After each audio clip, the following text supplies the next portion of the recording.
ఈ రోజు ఎపిసోడ్ లో డెమాను నిఖిల్ అదరగొట్టారు. ముఖ్యంగా నిఖిల్ తనకొచ్చిన ఆపర్చునిటీని రెండు చేతులతో పట్టుకుని ఇమ్యూనిటీకి కెప్టెన్సీకి ఒక అడుగు దూరంలో నిల్చున్నాడు. ఇక్కడ 2 పాయింట్లు. ఒకటి, రీతు కంటెండర్స్ సెలక్షన్ లో ఎప్పుడైతే దివ్య రీతుని టార్గెట్ చేసిందో అప్పుడు దాకా కళ్యాణి దివ్యాల్లో ఎవరైనా ఓకే అన్న రీతు వెంటనే తన ఓటు మార్చి దివ్యకి వేసింది. ఈ విషయాన్ని లైవ్ లో ఇమ్మాన్యుల్ కూడా ఎక్స్ప్లెయిన్ చేస్తుంది. చాలా తెలివిగా అక్కడ దివ్యాని లాక్ చేసింది. Second point, Divya demon and Nikhil లో ఎవరిని సెలెక్ట్ చేసుకున్నా తన గెలిచే అవకాశం 50-50. అలాంటప్పుడు డెమోన్ కనుక సెలెక్ట్ చేసుకుని ఉంటే డెమోన్ అనే పర్సన్ ఇమ్యూనిటీకి దగ్గరగా వెళ్ళినా కూడా వీళ్ళకి ఎవరికి డ్యామేజ్ ఉండదు. కానీ నిఖిల్ వెళ్తే వారం ఇమ్యూనిటీ, వచ్చే వారం కెప్టెన్సీ, 2 వారాలు తను సేవ్ అవుతాడు. ఇక్కడ దివ్య కొంచెం తెలివిగా డెమోన్ సెలెక్ట్ చేసుకుని ఉండాల్సిందే నాకు అనిపించింది. నెక్స్ట్ తనుజ గారు. డెమోన్ విషయంలో తనుజ ఓవర్ యాక్షన్ చేసిందంటే ఎస్, ఓవర్ యాక్షన్ చేశారని అనిపించింది.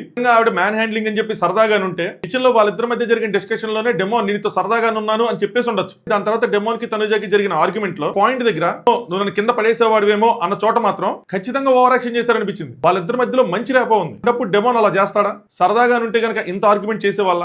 కంప్లీట్ ఎపిసోడ్ రివ్యూ లింక్ బయోలో ఉంది, అలాగే బ్రాడ్కాస్ట్ ఛానల్ లో కూడా ఉంది. Please do watch it. మరిన్ని interesting Big Boss updates and reviews కోసం ఈ పేజ్ ని ఫాలో కొట్టండి.